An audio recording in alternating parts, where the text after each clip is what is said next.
5 jours après leur installation, les membres du comité de normalisation de la FECOFA ont été reçus en audience hier mardi par les ministres des Sports avec à sa tête Dieudonné Sambi. Les membres du CONOR ont présenté au patron du sport en RDC les orientations de leur mission, mais aussi leur plan de travail pour les matchs de la 5e et 6e journée des éliminatoires de la Coupe d'Afrique des Nations 2023 et la problématique de l'arrêt du championnat de la Ligue nationale de football a été également évoquée.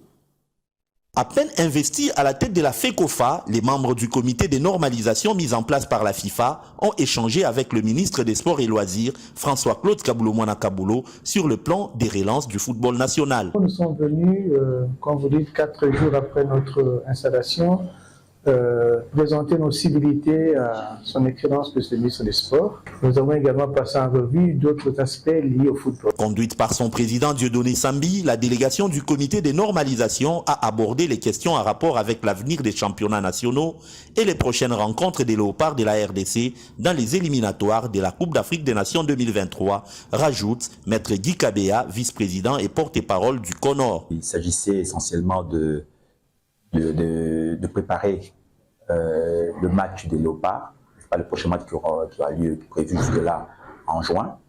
C'est-à-dire qu'on a vu le sélectionneur, le premier point. Le deuxième point, c'était aussi de parler du championnat. Vous savez bien que le championnat est arrêté depuis un moment.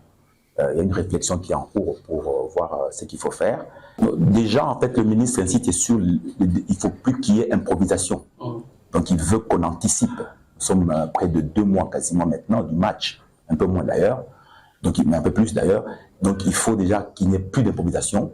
Donc, il y a un programme que le sélectionneur va peut-être vous expliquer en détail. Il est là et c'est bien qu'on s'y prenne avant. Et ça, il insiste là-dessus et il est là pour porter les éléments au niveau du gouvernement, pour que le gouvernement donne sa part quand il le faut et aussi le soutien aussi du peuple congolais en général. Première rencontre entre les ministres des Sports et le CONOR intervient à un moment charnière du football congolais dont l'avenir est plus que jamais prometteur.